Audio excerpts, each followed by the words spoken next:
Hi guys, James at Rampant Lion Reviews again for you today with another beer review. For this one we are going to stick to Sweden and we're going to return to a brewery that's featured on the channel many times before. I've had some really nice beers from these guys over the years, a good few different styles, and if people were to ask me about this brewery I would say that they're fairly well rounded, but the best beers that I've had from them so far are probably the darker ones when I think about it. But the beer we're going to have a look at today is one of their latest releases through Systembolaget. It's a style that I haven't tried from them before, and it's a style that I wouldn't normally associate with this brewery, to be honest with you, when I think about it. But it is supposed to be a really nice beer. So needless to say, I'm very, very curious to see what this one is going to have in store for us. Hopefully it's another good beer, hopefully it makes for an interesting review, and as always I hope that you guys watching enjoy my take on this one as well. So yeah, for this review then, we are going to head a bit north to Eskilstuna, which is out to the west of Stockholm, and we're going to have a look at my first beer in a while from Möllys Kvarterbryggeri, or Möllys Bryggery. I'm never sure exactly how to refer to these guys, but this one is the Yellow Villa Dubbel Short Safari. It's an IPA coming in at 8% ABV, and I'm pretty sure this one is a New England Hazy, whatever you want to call it. But yeah, this should hopefully be very nice. If memory serves me correctly, this is a beer that they released as part of the Lokalt Osmoskalig assortment through Systembolaget here in Sweden for March of 2023. Unfortunately, I didn't get to review it earlier on when I actually bought it because of technical issues. But yeah, my first New England IPA from these guys, if memory serves me correctly, and also my first Dubbel IPA when I think about it as well, and also the first one we're having in one of these 440ml cans. So yeah, quite exciting to see Möllys doing something a little bit different, and cool to return to them after what I think it's been maybe about a year or something like that, if I'm not mistaken. So yeah, let's crack on with this one and see what this beer has in store for us. So, as always with my reviews then, I'll tell you a little bit about the brewery before we taste the beer. If you want to get straight to the tasting though, just fast forward. All the usual links can be found in the video description below. That's the brewery website, the link to my other reviews that I've done from Möllys Kvarterbryggeri before, and we will no doubt add more to that list in the near future. But there's all the usual social media down there. If you want to see more reviews, do please consider subscribing to the channel. The support you give is massively appreciated. And remember, you can go into the channel homepage and search for beer based on the geography tagging system. Just go in there, use the homepage, use the search bar, put in your hometown, state, county, whatever you like in there. If I've reviewed beers from the area you search for, they should pop up. Failing that, you can check out the playlist of beers from different countries. You'll find this one in the Swedish playlist along with many other things, and you can check out the playlist from other countries as well, of course. But yeah, let's go on to my brewery notes then and tell you a little bit about Möllys Kvarterbryggeri or Möllys Bryggery, or however we're going to refer to these guys. So, Möllys Bryggery are based in Eskilstuna, and the company was founded back in 2015 by Daniel Herdigen, who is half German and half Swedish. So apparently his father's German family can trace their brewing roots back to the 18th century, and they came from Erlangen, which is just outside of Nuremberg in the Franconia area in northern Bavaria, which is of course famous for being the area in the world with the highest density of breweries per head of population. But he spent a lot of time, Daniel spent a lot of time in Germany, but he was born when his family was living in Sweden. But he started off home brewing, and then he soon expanded to a 500 litre brew kit, and he produced around 25,000 litres across 2019. In early 2020 though, they started canning their beers, and they invested a number of new tanks for the brewery, and over the years Daniel has mainly focused on developing different recipes rather than expanding the brewery capacity. One of the really interesting things about this brewery as well is that Daniel is a huge metalhead. In early 2018 they produced a beer for Messiah Markolin's 50th birthday, which they called Doom Warrior. Of course, Candlemass are one of the best known doom metal bands around, and Messiah Markolin was one of the iconic singers for them. But they also produced a special beer called Tompi for his friend, with whom he attended a lot of metal festivals, and this was done when this friend's child was sick with cancer. So yeah, he's done quite a few interesting beers to help raise funds and mark special occasions and things like this. But Daniel's brother Bjorn makes all of the artwork for the labels of the beers. Quite often you'll see that the Möllys beers are in white cans, and they have little birds and owls and stuff and things like that on them. So that is Daniel's brother Bjorn that designs these. But like I say, over the years these guys have focused more on on recipe development rather than expanding the brewery itself. But as of April 2023, when I'm filming this review for you, these guys have produced 50 different kinds of beer according to Untappd. But I have to admit, I would have thought it was a few more than that. Actually, I would have thought there would have been more released under the Möllys name, because I think I've reviewed maybe about 10 or so from these guys, if memory serves me correctly, something like that. But yeah, that is everything I can really tell you about Möllys Kvarterbryggeri, or Möllys Brewery for the moment. If you want to learn more about these guys, you can of course check out the brewery website. You can follow them on Facebook and Instagram to keep up to date with all the latest goings on, and you can check out the Rate Beer, Untappd and Beer Advocate pages to learn a little bit more about all the different beers that these guys have produced. So yeah, let's go on then and have a wee look at this beer and see what it's all about. So as you can see, this one is a 440ml can compared to the 330s that we're used to with Möllys. I don't know if they are still doing some bottles. I don't know if the bigger beers like the Dubbel La Bomba, which was the very first beer I tried from those guys, I don't know if that's if they're still producing those ones in the bottles.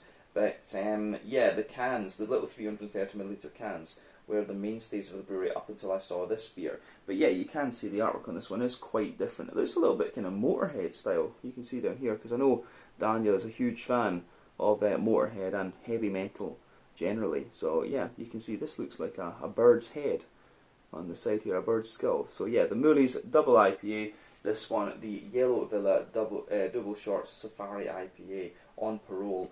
Yeah, maybe this is a new series that they're going to do, the On Parole series, something like that. But yeah, let's get this guy out and we'll get on with the tasting. An 8% New England hazy, I think, yeah, because it says Vetemalta Havre in here, so this one probably is going to be a New England. Let's get this guy out and get on with the tasting and see what it's all about. Definitely cool to return to Möllys after what feels like a long while and see them do something different as well. So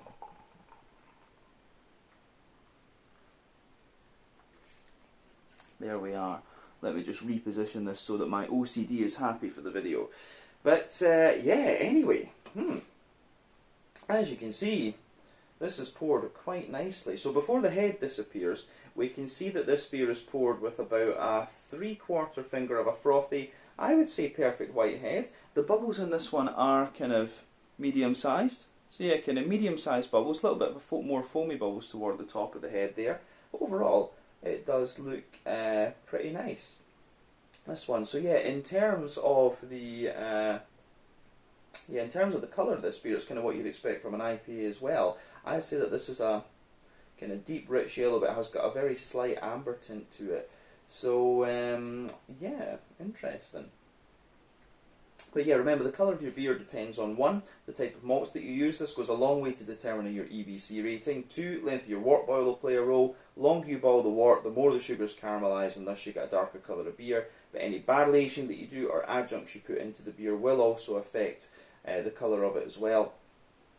But yeah, you don't often have to care about the barrel aging and adjuncts and things like that when it comes to different kinds of IPAs. But yeah, overall, it looks pretty nice, this one. You can see it does have a little bit of a kind of natural haze to it, this beer. It's not as soupy and gloopy compared to other New Englands that we've come across before, but it does just say this. It doesn't explicitly say that it's a New England IPA, it just says that it's a double IPA. So maybe we have to term this one as an American IPA, you know, some of these ones that are somewhere between the New England hazies and the West Coast, all, you know, all barley malt ones. So yeah, it looks nice. Remember, the haze in these beers often depends on whether it's filtered, the oak content, wheat content, and to a degree what yeast you use as well. Not too much in the way of visible carbonation with this one. 1 or 2 bubbles sticking toward the bottom of the glass, a few little ones going up toward the bottom of the head, and the head has incidentally just faded down to be a thinner foamy layer with a bit of a ring around the edge of the glass. But overall, it does look pretty damn nice, I have to say. So, gets a thumbs up from me appearance-wise. Let's have a wee look at the aroma then and see what we get out of this one. I don't think we need to say much more about the appearance of this beer. Aroma time. Oh yeah. It smells very nice, actually. I'm going to say straight away, this is one of the more bready IPAs that I've come across in recent times, and I'm pretty sure this is using German malt. You can just tell from the breadiness that the beer has. Yeah. Yeah, I think there's just something very, very familiar about the malty backbone of this beer.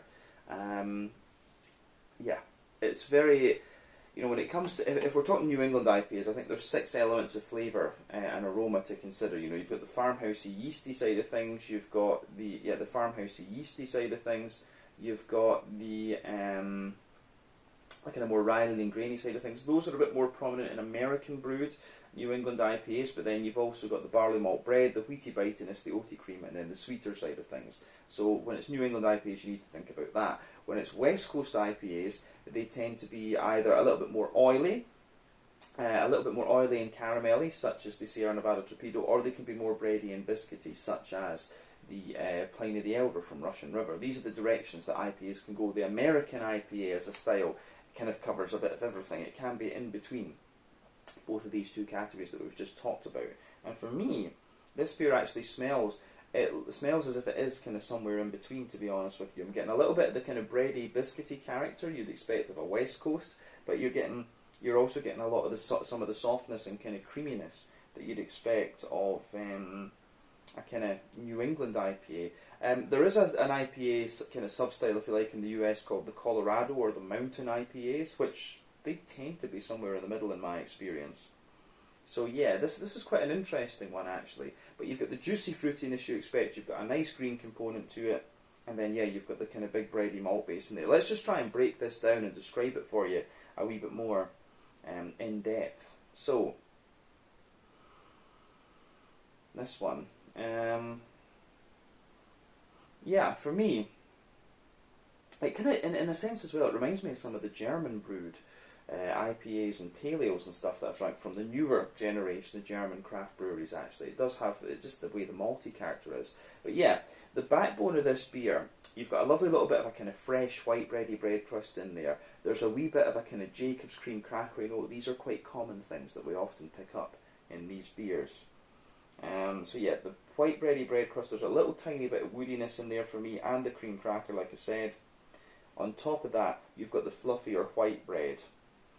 There's maybe a wee tiny little bit of a wholemeal brown bready character in there, but yeah, for the most part, the malt base in this beer for me is fluffy, kind of white bready characters.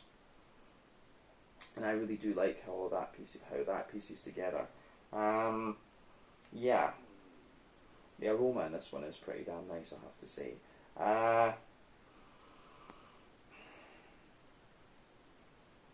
So on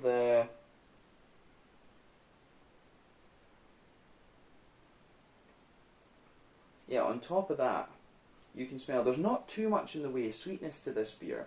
Let's say it really is quite a bready affair, this one, in terms of its malt base. You can smell a teeny little bit of wheaty bitiness in the back of the nose there, but the wheat really is just kind of densifying the bread and smoothening the beer out in this beer, I would say. You get a little bit of oatiness in this one. You can smell a little touch of creamy oat, but it's also got a little bit of dryness too. And the one thing we need to remember, I should have said this, when it comes to IPAs that are more bready or kind of New Englandy leaning, we can say that about this, it is New Englandy leaning. Oats are usually a very good indicator of how fresh your beer is. So the fresher the beer is, the more creamy the oats are. The older the beer is, the drier they are. That's at least what I've found. And I'm drinking this beer when it's a few weeks older, so you will get a little bit more dryness out of the oats with this one than you would have when it was fresh. But yeah, you can certainly smell that here. There's a wee touch of a kind of biscuity note to this one, like a bit of a McVitie's digestive biscuit, maybe a tiny little bit of like a Werther's Original type note out of it. But yeah, this really is a more kind of bready. It really is a more kind of bready affair, this one, rather than anything else. I think that's definitely fair to say. Yeah, I like it. Aroma-wise on the malt base, it is quite nice. I think that's all we need to say about the malty side of the aroma, to be honest with you. So let's have a wee look at the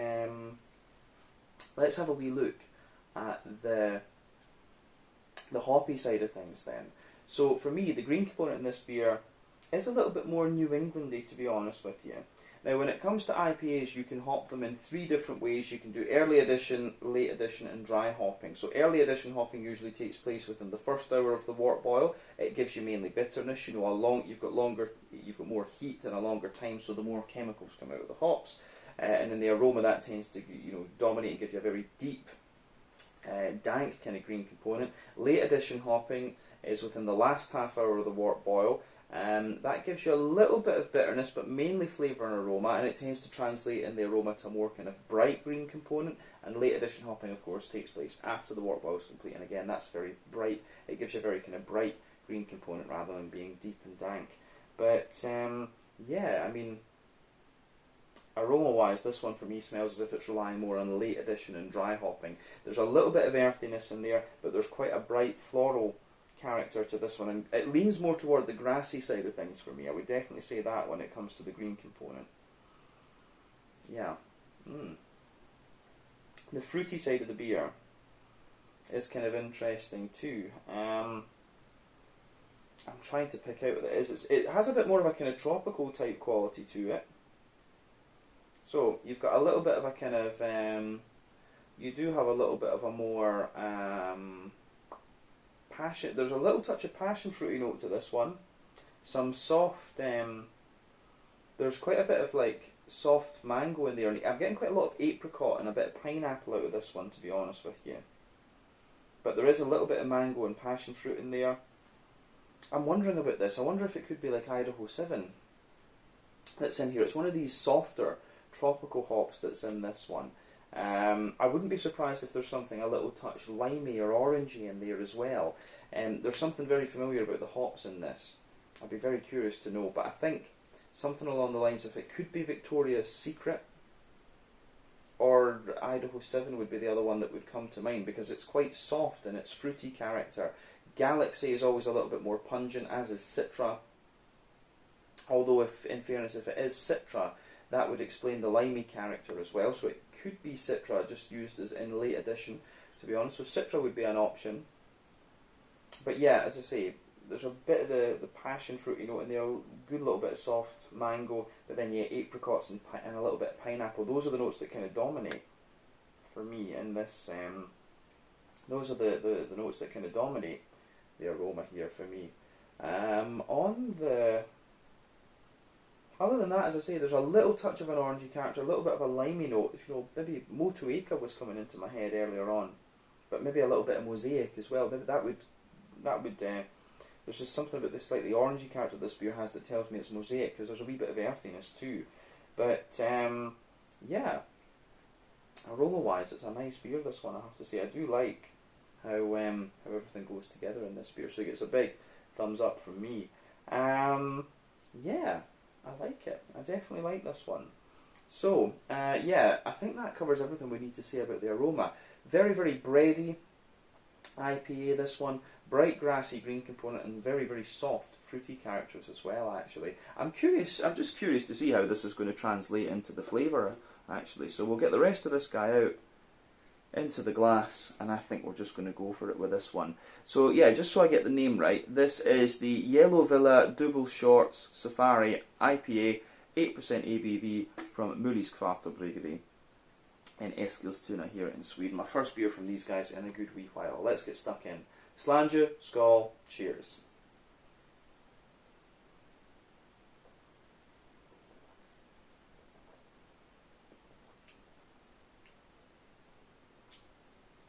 That's nice.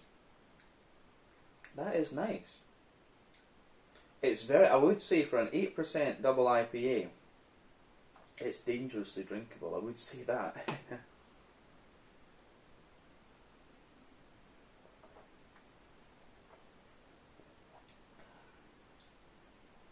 But yeah, that is very nice. I mean, from what I remember of the Möllys beers, I always liked them because of course they always had a nice flavour, but they always had this little bit of kind of homebrewedy rawness to them. They had a little bit more of this kind of yeasty, this bit more of a kind of like thick, dense, bready, yeasty kind of character to them, and you get a bit of that out of this one, which I do like. And it's always one of the things that kind of endears me to this brewery a little bit, was that little bit of raw yeastiness and stuff that you had in the beer, and you can see that in this one. Of course, like I say, this is a style that I haven't had from these guys before, but you can still see that there's a little bit of that kind of signature thing going on, which is always cool. Yeah, this is nice. It is It drinks a little bit like, I have to say, it does drink a little bit like a kind of American pale ale in some ways. This one, it's not your conventional double IPA, I would say, but you know, you can debate beer styles and stuff and what style category something should fit into all day. I think the main question should be, is it a nice beer? For me, the answer with this one is yes. I think this is good.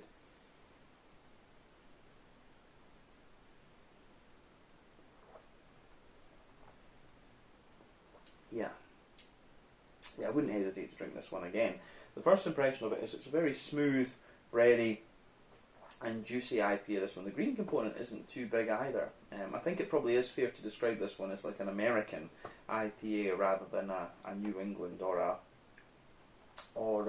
West Coast or whatever. But it definitely leans a bit more toward the New England side of things within the American IPA scale or spectrum, if you can call it that.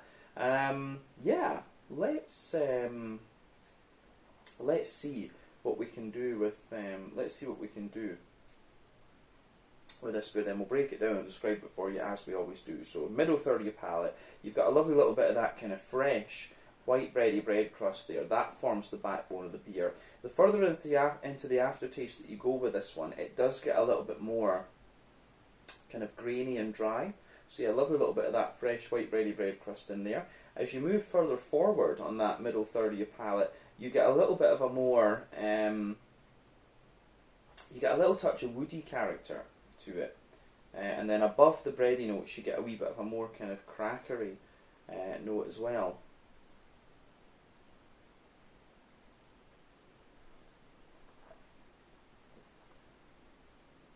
Yeah, it does have a little bit of a more kind of crackery, like Jacob's cream crackery type quality sitting above it as well. So yeah, the way that goes together is nice. Yeah, as I say, lovely kind of big bread crusty base, which gets drier and drier the further into aftertaste you go. Bit of woodiness, bit of crackery note above that. Then I would say above the cracker, there is a good little bit of brown bready character comes out with this one, like a kind of wholemeal brown bready note. You can just feel that there. Then above that, you start to get the more dense white bready character. So the middle of your palate in this beer is very layered, and you can feel above that the wheaty layer. And the wheat kind of smoothens out the beer, but it does also have a little bit of a.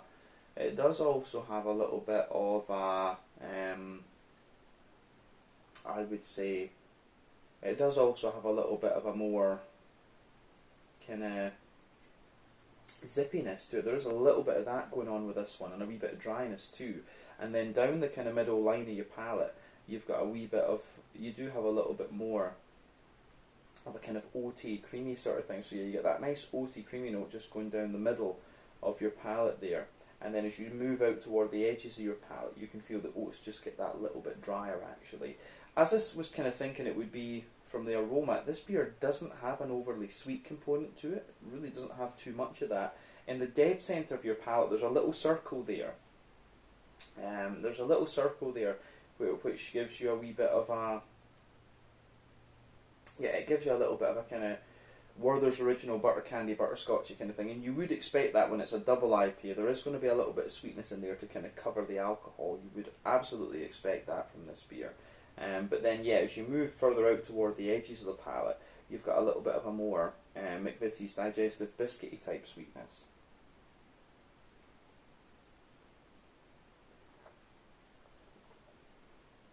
So, yeah, the McVitie's digestive biscuity type sweetness you get out of this one is really quite nice. And for me, I think it does give you a wee bit of a more sweetness the further in. It does give you more sweetness the further into the aftertaste that you go. But in honesty, I think we've described the middle third of the palate in this beer pretty well. Actually, I really like how this goes together. Yeah, I think that's that.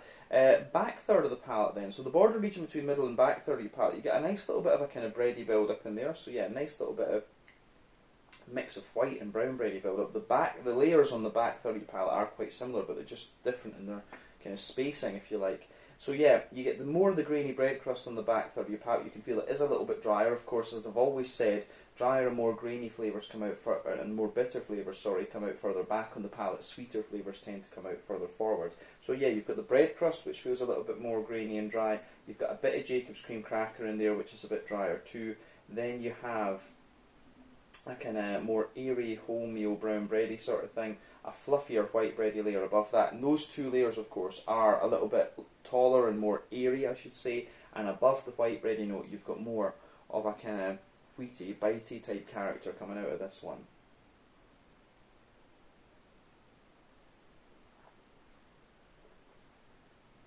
So yeah, the wheaty bitiness that comes out of this one is quite nice, and that lingers there a little bit into the aftertaste. Above everything else, you have a little bit more of a above everything else, you've got a little bit more of the kind of yeasty character coming out of the beer. So it's a sort of like farmhousey, wholemeal, bready kind of thing. So you can feel that, lighter, more airy, farmhousey bread. There's a little bit of brown bready character, a wee bit of honeycomb, and it's also just got a little touch of a kind of grainy, peppery spice or something like that to it. So that sits above the wheaty layer on the yeasty side of things that I was talking about. But yeah, definitely the back third of your palate, you can feel the flavour is taller. Then as you come further forward into the middle third of your palate, it just kind of condenses down and squashes together that little bit more. So that is nice. I have to say that about this one. It is very nice in that sense.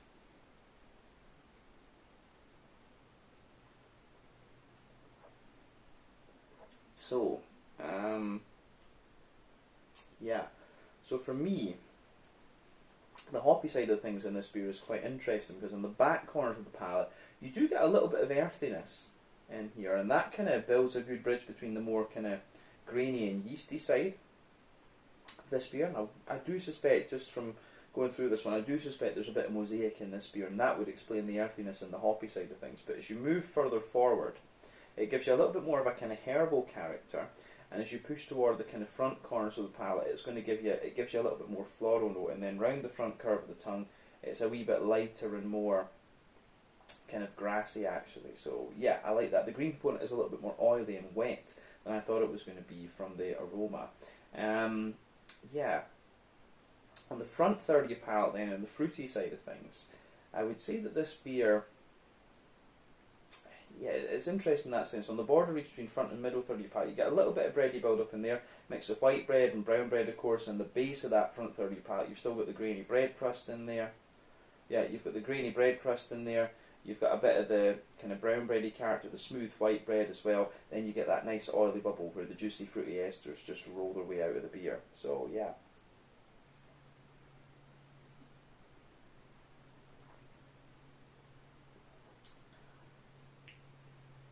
So, yeah, the juicy fruity side of things with this beer is nice as well.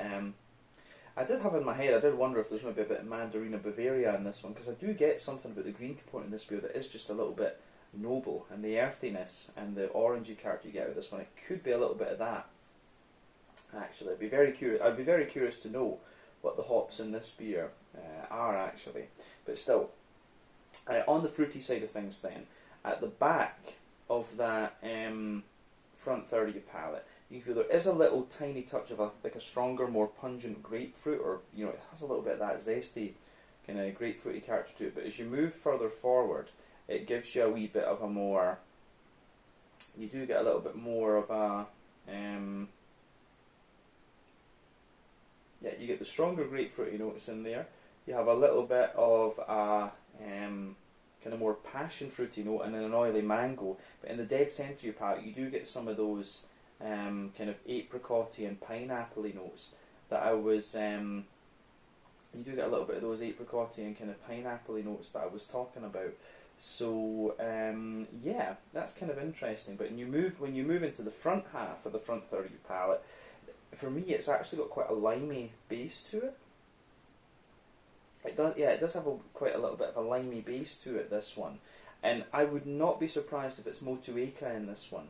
Equinaut would also be the other one. And I have to admit, I'd maybe lean towards saying Equinaut actually, because Motueka is just a little bit more oily in its limey character than this one is. So I want to say Equinaut, Mosaic potentially, or maybe Equinaut and Mandarina Bavaria, actually. I'm really not sure. There's something light, there's one of the limey hops in this one, so you can feel the base of that front half of the front third of your palate is definitely more limey and kind of zesty, and you've just got a wee bit of an orangey character sitting above that. I think this has got 3 hops in it. I think it's got something a little bit more tropical, so I might be tempted to say Citra in this case. I think it's got either Mosaic or Mandarina Bavaria in it, and then it's also got either Motueka or Equinaut. I think there's something like that going on in this beer. So you've got a little bit of a more pungent, the grapefruit makes me say the Citra, the presence of that pungent grapefruit and what we've got in the aroma, that makes me say Citra. The limey notes are what are making me say either Motueka or Equinaut. I'm leaning toward Equinaut, to be honest with you, because of how zesty it is. It's not quite as oily as Motueka, and I think I'm leaning a bit more toward toward Mosaic in this one because of the earthy presence, and because the Mandarina Bavaria earthiness is a little bit smoother than this, I would say. Yeah, so this is interesting. It's quite interesting to play guess the hops with these beers, and I feel there's more and more hops out there these days, so it's harder to do. But I think with this one, I might be close to it. I'd be very curious to know. But yeah, I think that covers everything we need to say about the flavour of this beer. Bit of grapefruit, bit of passion fruit, like we said, a wee bit of apricot, pineapple, and then a good bit of lime. The lime is quite dominant in this one, I would say. And you've got a wee bit of an orangey character in there as well. But yeah, I think that's everything we need to say about the flavour. Let's round off with a wee look at the mouthfeel.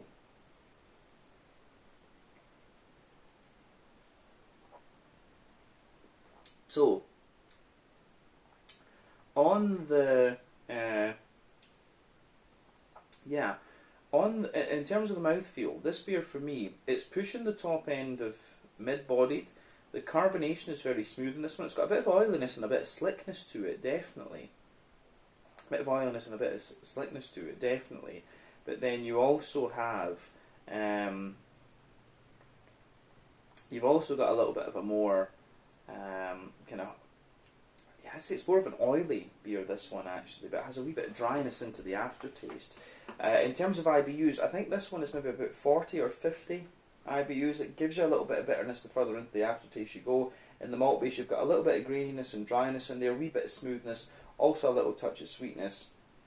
Then you've also got that nice oily, fruity character in there, quite well balanced between the tropical side and the more kind of citrusy, zesty side of things too. So yeah, the way this beer goes together is really nice. A very solid beer from Möllys actually, and like I said, for me, I always think of Möllys as having a little bit of this kind of almost homebrewed rawness to their beers, and you certainly get that with this. But in terms of putting it into a category, it is more of an American IPA, this one, than a straight up New England hazy.